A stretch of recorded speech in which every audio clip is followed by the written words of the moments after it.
messages did not stop with the board. They soon invaded the family's phones. Texts arrived out of nowhere, no traceable number.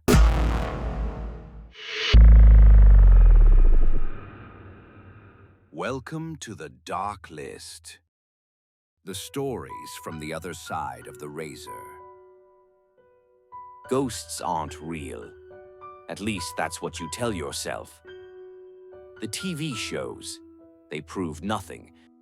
Just cheap theatrics and spirit boxes buzzing into the void. But what if I told you a story that doesn't need tricks? A story rooted in a working-class home in the northeast of England. With bruises, threats, and something watching from the window. Evidence you can't just laugh off. Tonight, the Dark List presents the South Shields Poltergeist. A poltergeist, the German word for noisy spirit. You may already know the legend, entities that don't just appear but act. They throw objects, hide them, arrange them in ways no human hand admits to. The South Shields case was no different, yet far stranger. It centered on a young family in the Newcastle area of northeast England. They were not chasing fame. In fact, they went to great lengths to hide their names, known only as a mother, a father, and their 3-year-old child. What made their story stand out was the evidence, and the way it escalated. It began with things so small they could be ignored. A toy left in the wrong place. A chair out of line. Incidents you might put down to memory lapses or coincidence. The kind of oddities that could happen in any home. Even yours. At first, it looked like nothing more than childish pranks. Their son's doodle board began to fill with messages. But these weren't the scribbles of a 3-year-old. They were threats. Die, bitch. R.I.P. And go bitch now to your mam. Then came symbols, strange, jagged marks that looked almost satanic. No one in the family admitted to writing them. Yet every time the board was wiped clean, more appeared. The messages did not stop with the board. They soon invaded the family's phones. Texts arrived out of nowhere, no traceable number. No source, just threats. Going to die today. Going to get you. I can get you when you're awake. I'll come for you when you're asleep, bitch. Marianne's phone lit up with menace day and night. Even when she left the house, she could not escape. Outside, standing in the street, her mobile would ring. The caller ID showed her own landline. But she knew no one was inside. That was when they called in help. Paranormal investigators Mike Hallowell and Darren Ritson had seen their share of strange cases. They came expecting exaggeration or stress mistaken for the supernatural. But what they found was harder to explain. One evening, a shadow appeared. Not a flicker, not a trick of the light. A figure. It was tall, close to 2 meters. Jet black, featureless.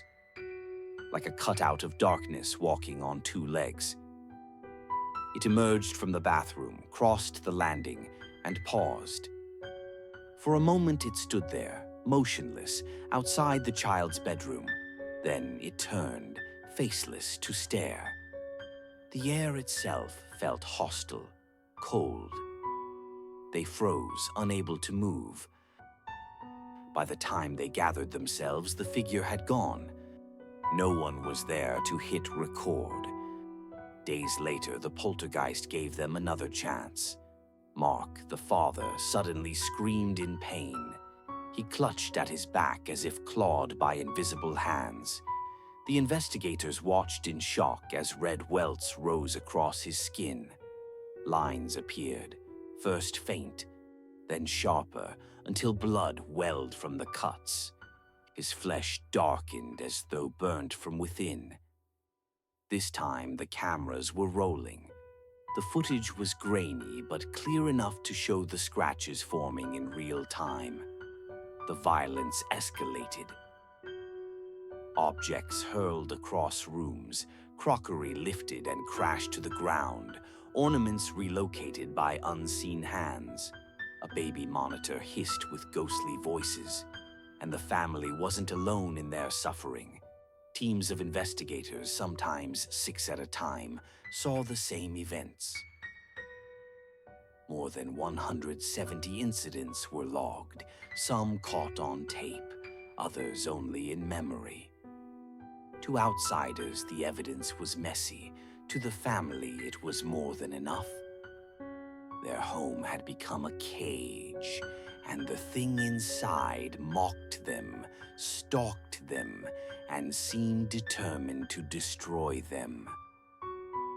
By late evening, the investigators were used to the chaos. Objects thrown, shadows glimpsed, the constant sense of dread inside the house. But the strangest moment came not during the noise, but in the quiet.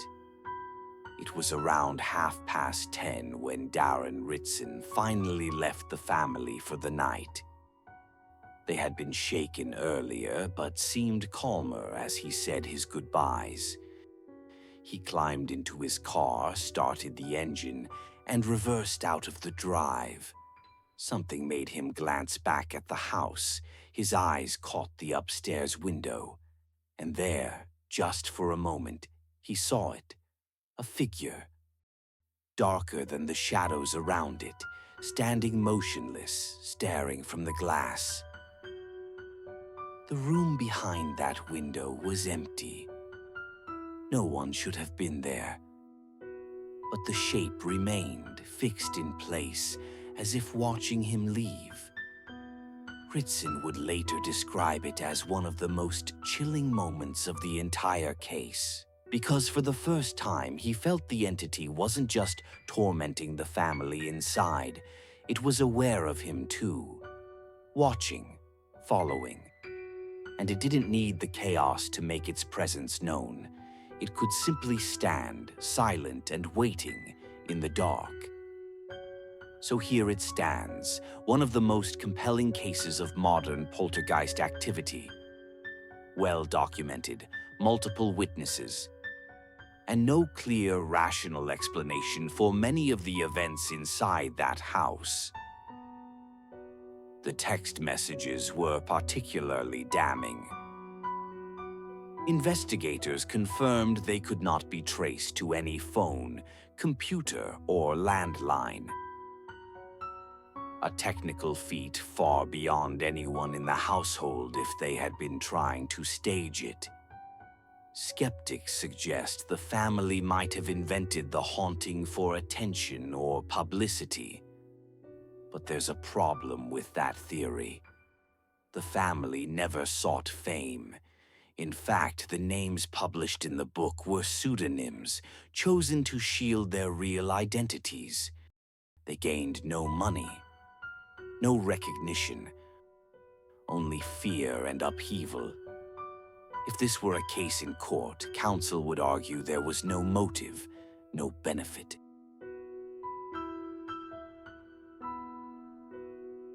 So there it is. The first entry on the dark list, the South Shields Poltergeist. A case that shows, sometimes, the skeptic's argument is more far-fetched than the believer's. Maybe this family in Newcastle staged it all.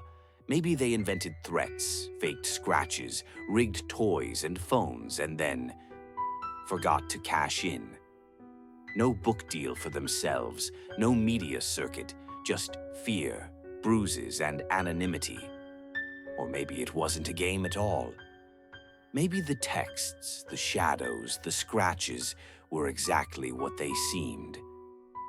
A haunting that broke every rule and laughed at anyone trying to explain it away. Skeptic or believer, you're left with the same uncomfortable thought. If this family was lying, it was the worst con in history.